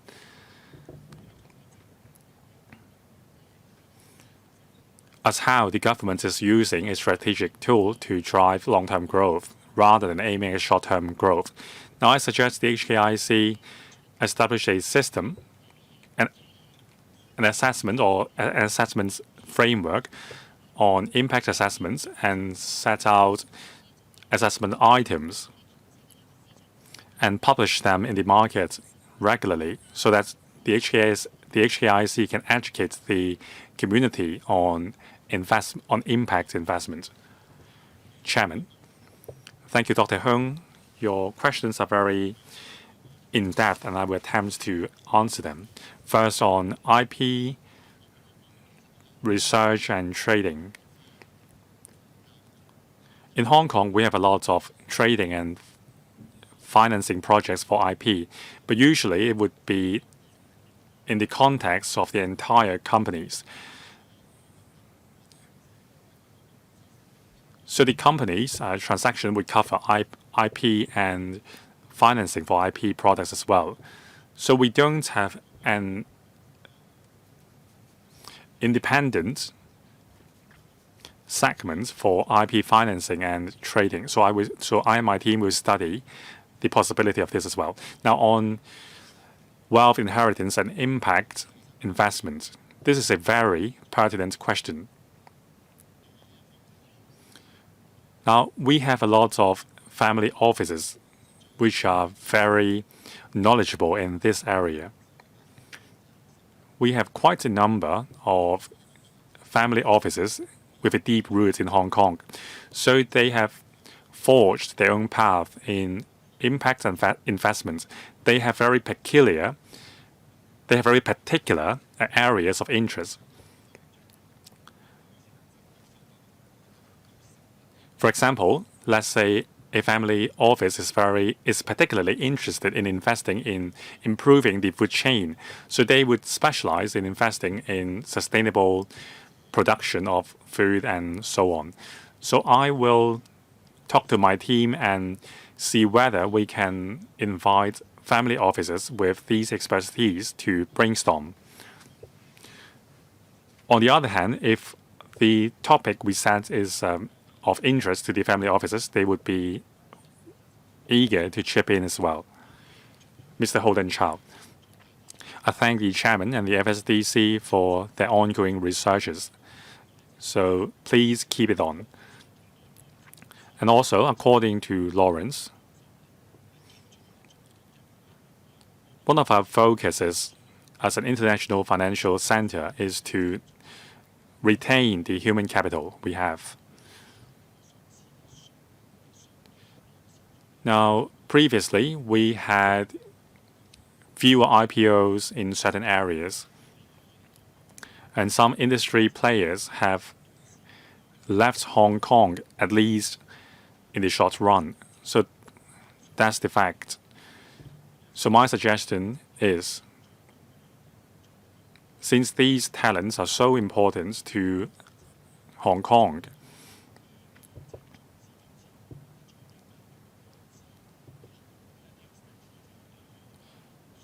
now, despite some expatriates have left Hong Kong, is the FSDC still able to keep in touch with these outgoing talents? Are there regular or irregular communication with them? And when we have events, can we invite them to come back and participate in the events? Now, after the resumption to normalcy, I know the Trade Development Council has been doing exactly this. They have a global talents network. So they would look for talents which had a connection with our businesses in the world. Even if they have left, they would knock on their door and ask them and invite them to join, to attend local events in Hong Kong. And then these talents would be gradually coming back. So objectively speaking, the macroeconomic environment is poor because of unfavorable factors like higher and longer interest rates. However, the HKEX has been revamping the GEM markets, and the central authorities have been offering us help. So since we are going to have more work and opportunities ahead, in the interim, shouldn't we stay in touch with the global talents? Even though for certain reasons they have chosen to leave for the time being, we should keep engaging them, and when time comes, they will come back. According to my own knowledge, many global financial talents are fond of Hong Kong. So that's my knowledge. I stand corrected if I'm wrong. But I think we should keep in touch with them. Then when the time comes, they would be glad to come back. Chairman, I thank Mr. Holden Chow for your suggestion. So I think this is a very good idea. Now in Cantonese, we would be saying that we have to scoop them back. We have to scoop these talents back. So I think by continuously providing them with information that will serve the purpose, we have a list of contacts we can reach out to. And second, we have to work with influencers on social platforms. Now, to work with these influencers, they charge a very high price, so I have to go back and study the feasibility. And the third method is to continue with our market promotion efforts. Thank you. Mr. Tang Fei. Thank you, Chair. I have read the report on the work of the FSDC. I am very impressed with the work they have done with a relatively small budget. I have 3 questions. One, for policy research, I think they have covered a lot of bases. I wonder if the FSDC would look into regulating virtual assets. This issue is divided in Hong Kong because this is not exactly supported by the country. And with the JPEX incident, we could see that there is a problem with the regulation of virtual assets. So many in the financial sector are worried about the situation going out of control. Will the FSDC consider doing something? My second question relates to Belt and Road expansion. We are very much established in the English markets, but there are many Belt and Road countries that do not speak English, or at least the primary language is not English. We really need the right people in order to tap into the markets. For example, for the Arab and Islam markets, it is said that a very important way to get into the relevant Middle Eastern countries, we would need to rely on many consultancy organizations such as McKinsey. McKinsey helped flesh out the Saudi Arabia Vision 2030. So how can we tap into the network of consulting companies?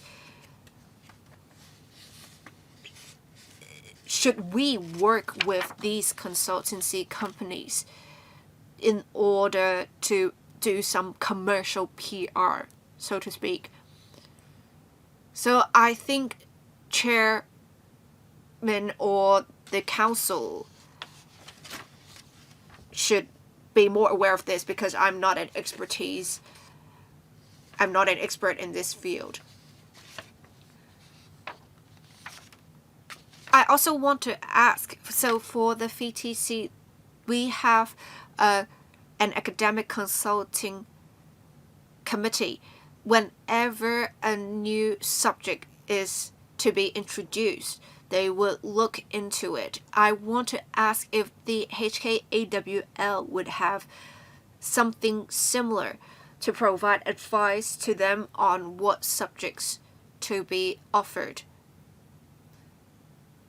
so as to provide more education-related advice to the academy. Thank you. Chairman of the FSDC, thank you. We have already been at the forefront of virtual assets. We know that there are risks, but we need to be in the lead. We may remember there was a burst of bubble with .com, but should we say that we should not have done it altogether? No. There are always risks. And on promotion with Middle Eastern and ASEAN countries, we have been working with consulting companies with the conducting of surveys. But for those that would charge more, for example, to provide advice, they didn't even offer us to provide such advice to us because they thought we may not be able to afford it. But we have been working with government departments, and we have been saying that for the government departments that have paid to consulting companies for their advice may not be so practical, or it may not be tailored to the work of the government. So I think what we can now, as an independent advisory body, we may actually produce even more reliable research at least research that is more useful to us at the moment. And our research has been facilitating our deepening of understanding of the relevant markets. Regarding HKWL, we are not currently working with any academic institutions, and I'm not saying that we should override the work of the academic institutions, but I think until we can be more established, then we can start working with academic institutions. Thank you. Under Secretary, please be brief. Thank you. Regarding HKAWL, one of the board members, as I said earlier, is an academic, a professor with a university in Hong Kong, and in the consultative committees, we also have academics. So we already have participation of the academia at the moment. This will facilitate if, in the long term, the council would want to work with academic institutions. Thank you. Dr. So Chun-Wing, the last member to speak. Thank you, Chair. I have read many research reports of the Council since 2013. Many of them were very useful to me. As an advisory body, the FSDC has been doing pretty well in two functions from my observations and other people's feedback. That is, one with policy research and two, human capital development. I want to ask more about human capital development. The financial sector in Hong Kong needs a continuous supply of talents because we have lost many talents to other regions. It is said in the paper that through policy research, the FSDC would have a framework put in place for human capital development. The description is a bit fake. I want to ask about your concrete plans. How do you plan on actually promoting human capital development? Thank you.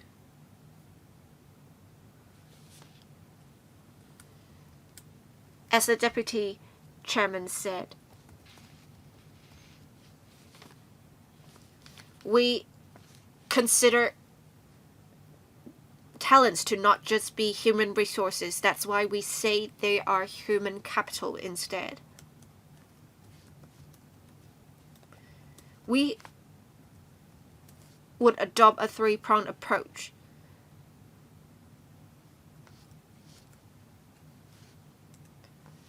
We need talents from everywhere.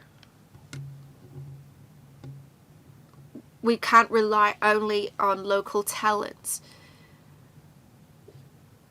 Through the introduction of talents from everywhere, we can create synergies, and we have been promoting to talents in different places the advantages of working in Hong Kong.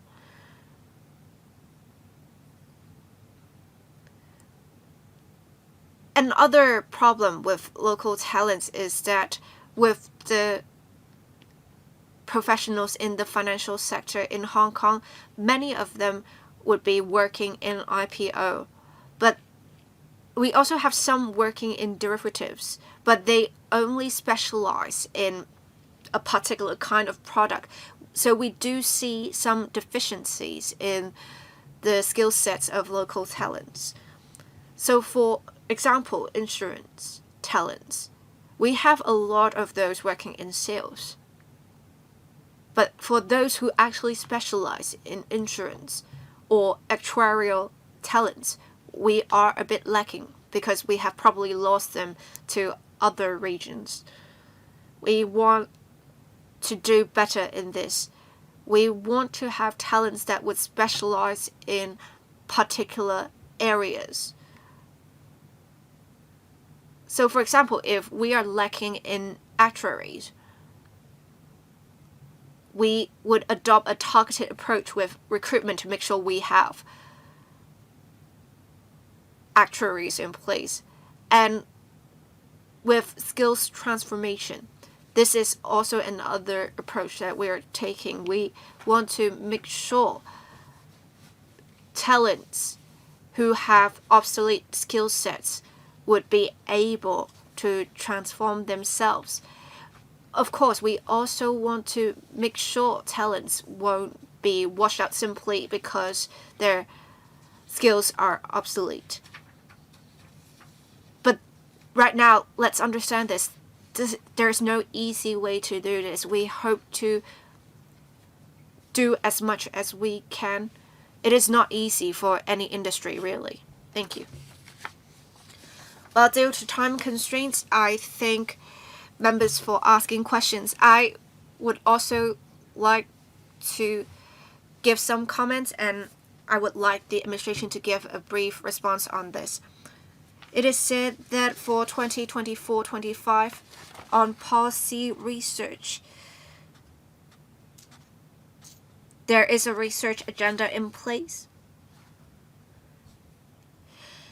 One of the themes to be explored would be the strengthening of Hong Kong's role as a capital formation hub. There is not much content about this in the paper, so I want to know more about the FSDC's plans on this. I think Hong Kong has great potential to be a capital formation hub as well as commodity trading hub. In fact, in precious metals and whatnot, we have much potential in this, and since the HKEX has acquired HKE, we have commodity warehouse, and I think many people have expressed interest. How can we better tap into the potential? Also, many members express concern that the FSDC has less resources compared to, for example, the Trade Development Council. For the financial sector, as it makes a 5.1% contribution to GDP, should we enhance the status of FSDC to make sure there is good division of work between the FSDC and the other statutory bodies? Thank you. Thank you, Chair. I will give the answers to the Chairman's questions, and perhaps Lawrence will supplement my answers. We have been looking into developing Hong Kong into a precious metals trading hub. We will continue to work with FSDC to conduct more research into this. Regarding the resources of the FSDC, for 2023-24, 2024-25, you can see that there is an increase in funding. We, of course, want the FSDC to achieve more. We have also recognized the efforts of the FSDC, but let's understand that it takes a gradual development of the council in order to sustain its progress. But we definitely support the FSDC in performing its functions and will provide assistance whenever it needs. Thank you. Lawrence, please. Thank you. I would like to thank the Chairman for expressing concern for the limited resources that the FSDC would have. And this is also in response to Dr. Tan Yue Heng's question. As the Undersecretary said, of course we would want more resources, but if you give me too much, it may just go to waste. You can see that in the past few years due to the pandemic, for certain outward promotion efforts that had yet to materialize. We had some funding left because of that, and we have pulled such resources for our promotion events in this year and the next few years. On commodities, as I said earlier, we need to diversify our market. And in the process of diversification, precious metals may not be the most popular category of commodities, but Hong Kong definitely has its advantages in this area. And I think we should start from precious metals if we can. Thank you very much. We thank the FSDC and also the FSTP for attending today's item.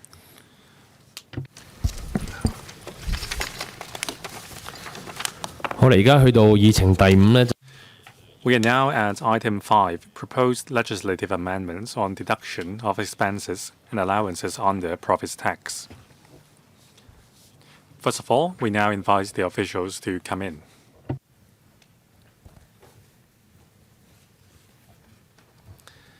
With us today for this item, we have Mr. Maurice Liu, Deputy Secretary for Financial Services and the Treasury, Treasury 2.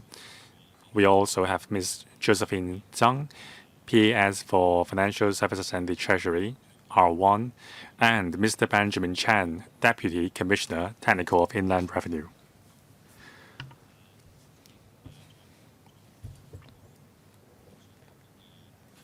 So I welcome the officials.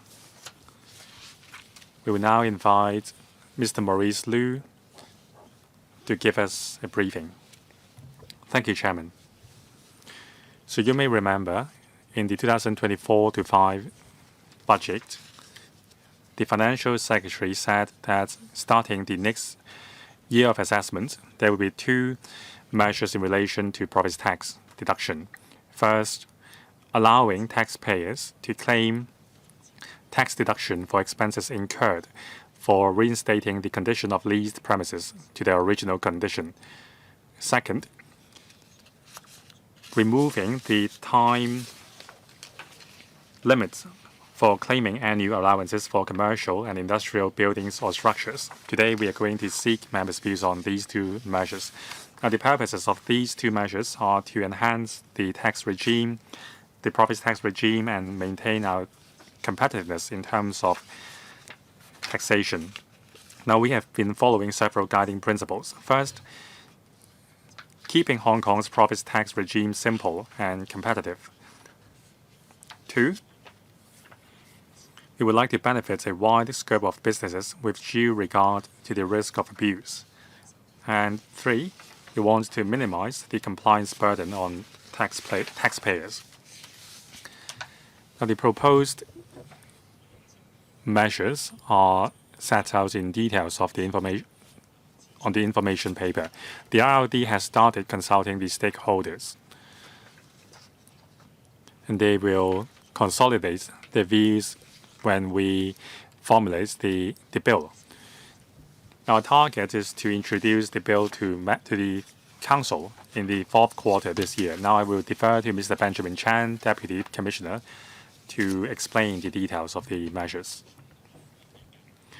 In the following, I'm going to briefly introduce the contents of the 2 bills, the 2 measures. First, on tax reduction for lease reinstatement costs. Now, generally, it means that at the conclusion of a lease term, the lessee is obligated to reinstate the condition of the premises back to their original state at the end of the lease term. Now, in terms of profits tax, this is a capital cost, or parts of the capital cost. Under the existing IRO, there is no deduction for this expenditure. However, it is commonplace for enterprises to lease premises, such as office and shop, to carry out their business. And they are generally required to be responsible for reinstatements of premises at the end of the lease term or upon an early termination of the lease. This is effectively part of their ordinary business expenses, whether they are relocating, upsizing, or downsizing. As long as they cease leasing the sites, the costs will be incurred. So on this basis, we consider it justified to allow tax deduction for lease reinstatement costs, subject to certain conditions. Having made reference to other jurisdictions and listened to members' stakeholders' views, we propose that lease reinstatement costs would be allowed for deduction in Hong Kong if certain conditions are met. First, the cost claimed must be actually incurred, or the payment is actually made. It must not be an amortization or reinstatement cost capitalized under the financial reporting standard. And second, the lessee has an obligation to reinstate the leased premises. Now, usually, the obligation would be stated clearly in the contract. But we will seek to cater situations other than this. In the business world, very often the property owner and the tenant would enter into an agreement other than a written contract. And also, the relevant instatement costs will not just cover the costs incurred by the lessee themselves. Sometimes the lessee would come into agreement with the lessor that a sum be paid to the lessor so that the lessee's obligation to reinstate the leased premises is discharged. So for such expenditure incurred, they would also be eligible for deduction. The condition is that the cost must actually be incurred, and also the level must be a reasonable amount. Now, the second measure is about removing the time limits for claiming the annual allowances for commercial or industrial buildings or structures. Currently, the calculation is based on the cost on construction or the residual amount, subject to a certain ratio. Now, there is a time limit for claim. Usually, it would be 25 years based on the age of the building. Now, if the building has been in use since year of assessment 1965 or 66, then the claim would expire by 2023 or 24, that is a 25-year period. Now, at the time of sale of the premise, if the proceeds exceeds the residual of expenditure immediately before the sale, the excess amount, which is limited, the excess amount should be liable to tax. That is limited to the total amount of initial allowance and annual allowances previously granted. Having reviewed the entire regime, we found that the time limit may give rise to disparity of tax treatment for the buyers of commercial or industrial building or structures who incur the same amount of capital expenditure before and after the end of the usage period. Now, because of the existence of the time limit, the buyers cannot claim the tax deduction. Now, in the long run, it would discourage buyers from acquiring second-hand commercial or industrial buildings or structures in the long run. So we propose removal of the time limits. Now, under the enhanced regime, the commercial building allowance or industrial building allowance allowable to a buyer will be calculated at 4% on the cost of construction or the residual of expenditure immediately after the sale, until the cost of construction or the residual expenditure has been fully claimed. Now, to avoid double benefits, the rolling over mechanism will be maintained. Now, that concludes my introduction. Thank you. Now, it is the time for members' questions. I will give you each 4 minutes, including questions and answers. Dr. So Chang-wing, Deputy Chairman, and then Dr. Wendy Hong. Dr. So, please. Thank you, Chairman. I support both proposals.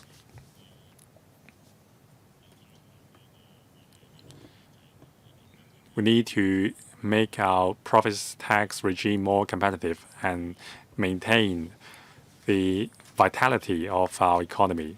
So the government must take initiative in doing so. So a simple question just now about the lease reinstatement cost tax deduction.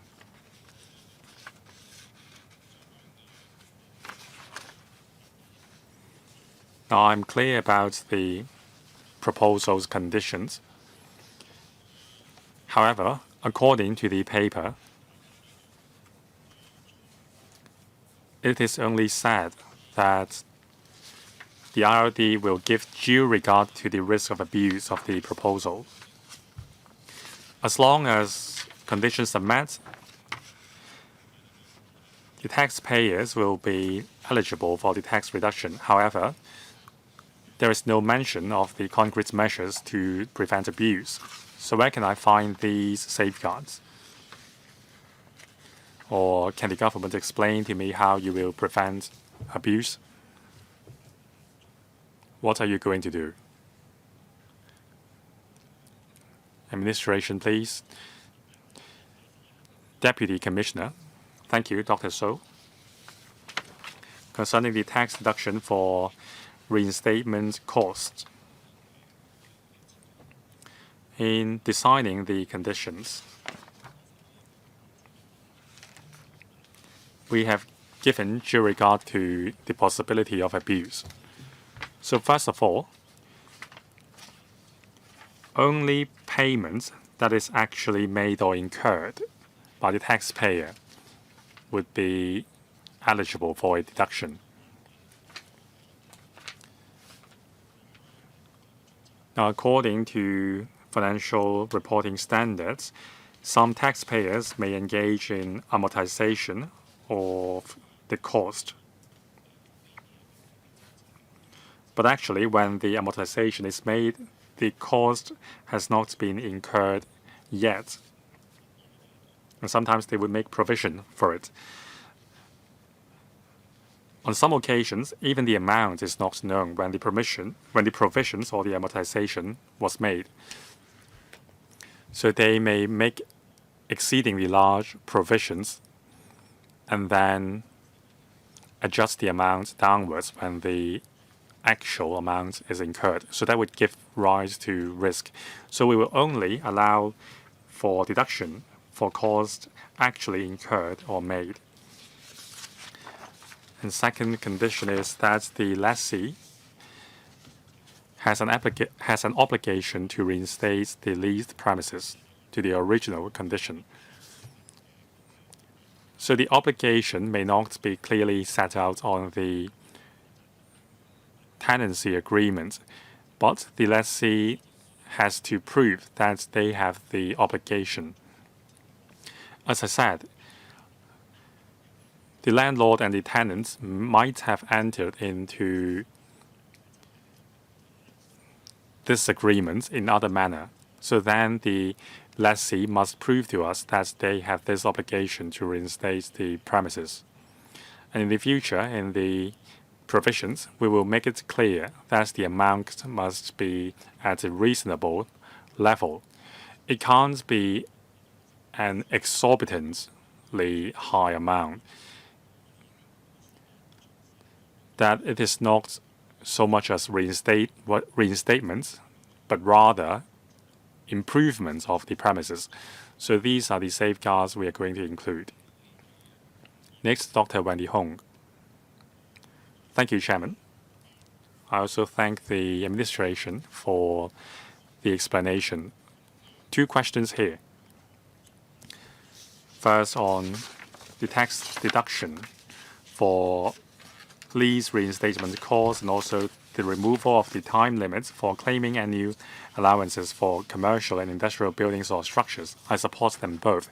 The former can reduce the tax burden on SMEs. The second one can encourage more second-hand properties transaction so that second-hand buyers can enjoy the same tax treatment as first-hand property buyers. Now, my questions may be beyond today's scope, but still I would like to raise them for the public's benefit. First, on the policy on reinstating the premises. What about the lessee is the government's department? Now, a restaurant owner shared a case with me. They rented a government's property to run a restaurant for 3 years' time. After the conclusion of the tenancy period, they would like to bid for the tender again, but the government requires them to reinstate the premises fully and demolish everything. So they spend a lot on reinstating the property, and then they won the bid, and then they have to install the equipment again. Now, for kitchen outfits, after removing them, the equipment cannot be reused. It is not environmental friendly and it is a big waste. Now, I understand you want to have fairness. You want the tenants to demolish everything so that the next tender bid is fair. But that's not eco-friendly. So what will you do in the future? Second, on the removal of the time limit for claiming annual allowances for commercial or industrial buildings or structures, how can you prevent abuse when there are groups that have many subsidiaries? So for one of its subsidiaries, subsidiary A, that has already claimed 20 years and then has the property transferred to subsidiary B, and they are under the same group, would that be double benefits or an abuse of the system?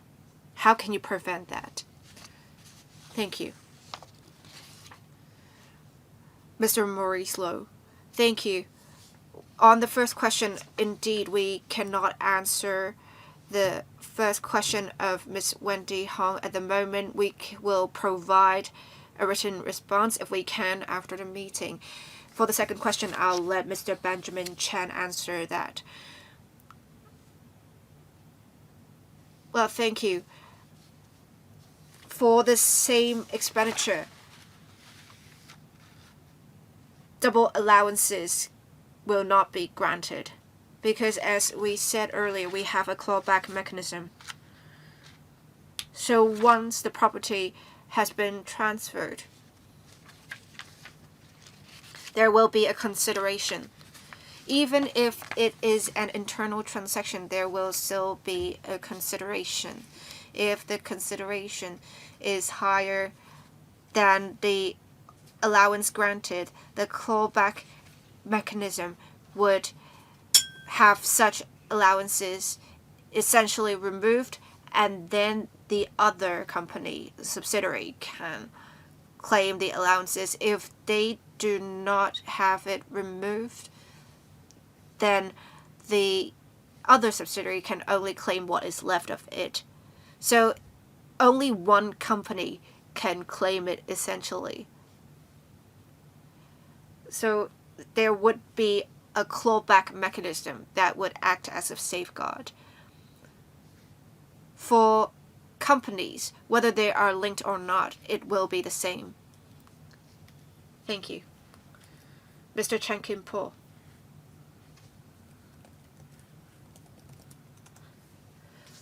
Regarding the proposed tax deductions and the removal of the time limit, I support both of these measures.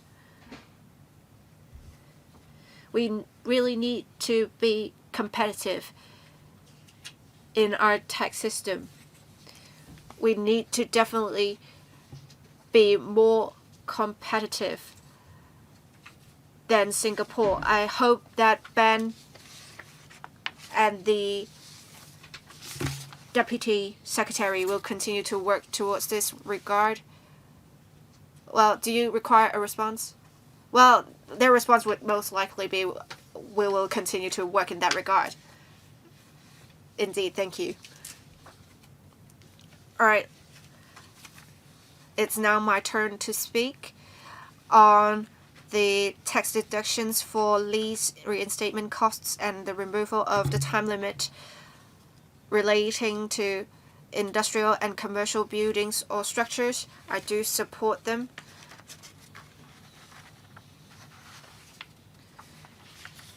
Regarding the specific measures, I would say this, because they would definitely help maintain the competitiveness of Hong Kong's tax system. It would offer more flexibility for companies as well. That is, for companies relocating, upsizing, or downsizing, it would definitely help the proposed tax deductions for lease reinstatement costs. According to the paper, it is said that in Q4 of 2024, a bill or the relevant legislative amendments will be submitted to the Council. Any comments from members on this? None. I believe members would support this. I thank the public officers for attending today's meeting. Thank you very much. 最後呢，就係 Lastly, the sixth agenda item is any other business. Any other business to be proposed by members? There being no other business, meeting adjourned.